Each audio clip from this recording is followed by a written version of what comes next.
Okay, so uh, everyone get ready because we are diving deep into something today. Something big. I mean, huge E. Huge how. Huge, like the whole social media landscape could be changing before our eyes. Huge. Whoa, okay, you got my attention. Lay it on me.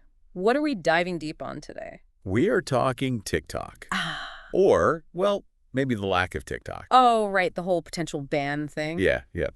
I mean, this recent U.S. appeals court ruling basically said ByteDance either got to sell TikTok or it's getting banned nationwide.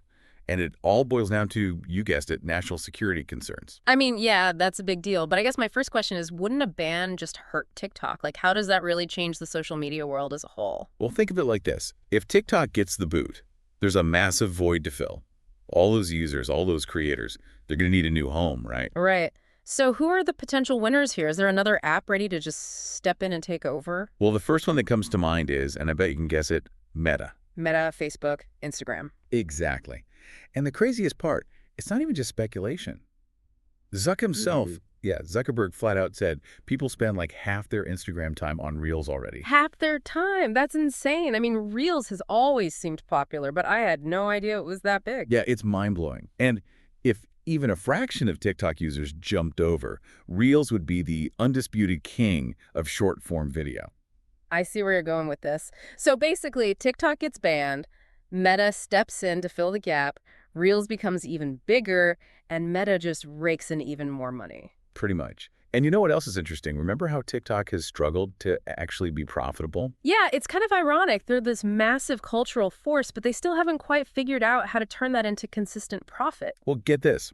Meta has already confirmed that Reels is profitable. They haven't released the exact numbers, but the fact that they are making money, well, that's a huge deal. Oh, wow, yeah, I see what you mean. So that's probably why Meta's stock jumped 2% right after the ruling came down, huh? You got it. Investors are savvy, they can see where the wind is blowing, and right now it's blowing straight towards Meta. Okay, so I'm starting to see the big picture here. This isn't just about TikTok, it's about who gets to be the next big player in the social media world. Exactly. And I think if I were a creator on TikTok, I'd be feeling the pressure right now, Like, maybe it's time to start building a presence on Reels, just in case. Yeah, that's smart. But it's not just about the numbers and the money, right? There's something about TikTok, the vibe, the community, that's hard to replicate. That's a good point. Like, you can't just force people to love a platform. There's a reason why TikTok took off the way it did. Right. I guess the question is, can Meta really capture that same magic, that same energy, even if Reels becomes the dominant platform by default? Tough to say. And you know what? It might not even be a two-horse race. Don't forget about YouTube Shorts. Oh, yeah, good point. They've been kind of quietly building their short-form video platform, and this whole situation could really play to their advantage. Right. I mean, they've already got this huge user base and all the infrastructure for video content. And I bet there are plenty of creators who might not want to jump over to Meta. Absolutely.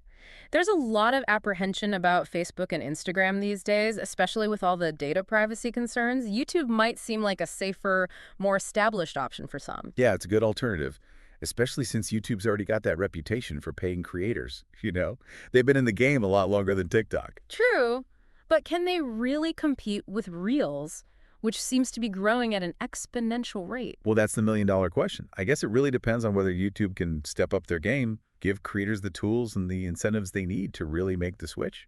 Yeah, it'll be fascinating to see how this all plays out. And I guess the national security concerns are still kind of looming over all of this, right? Oh, absolutely. I mean, that's kind of the elephant in the room here. The whole reason we're even talking about a ban is because the U.S. government is seriously worried about data security, right? Yeah, the fear is that TikTok could be used to collect data on American users or to spread propaganda. But so far, there hasn't been any concrete evidence to support those claims. Right. It's all been allegations so far. But even though TikTok denies everything, the government isn't convinced. I mean, there's definitely a lot of tension between the U.S. and China right now, so maybe that's not surprising. It's a complex situation. And to be fair, TikTok isn't the only company that collects user data. I mean, pretty much every social media platform does it. Well, But the fact that TikTok is owned by a Chinese company definitely adds a layer of complexity. it's a whole geopolitical thing, isn't it? Exactly. And it's not just about technology, it's about politics, international relations, even cultural differences. And we've even seen the political landscape shift a little bit, right? Like, remember when President-elect Trump was pushing really hard for a ban? Yeah. But now it seems like he's backed off a bit. Exactly. So things are constantly evolving, and it's hard to predict what's going to happen next. I mean, at this point, it seems pretty likely that this whole thing is going to end up in the Supreme Court, right? Yeah, I think that's almost inevitable. And whatever they decide will have huge implications, not just for TikTok, but for the future of the internet as a whole. So, in a nutshell, what we're talking about is potentially a massive power shift in social media. Like, if TikTok gets the axe, Meta and maybe YouTube are standing right there, ready to grab a bigger piece of the pie. And, we've talked a lot about the companies that stand to benefit, but I think it's important to remember the human element here, too. I mean, what happens to all the creators who've built their careers on TikTok? Yeah, they could be left scrambling. Exactly. And will those creators even be able to find the same success on a different platform? I mean, TikTok has this unique culture and community. Right, right. So it's not as simple as just switching apps. It's a whole ecosystem. Yeah, exactly. So that's the big question we're left with. What happens to the TikTok community if the platform itself disappears? Can that magic be replicated somewhere else? I don't know. It's something to think about. It is. It really is. Well, I guess we'll just have to wait and see how it all plays out. Yep.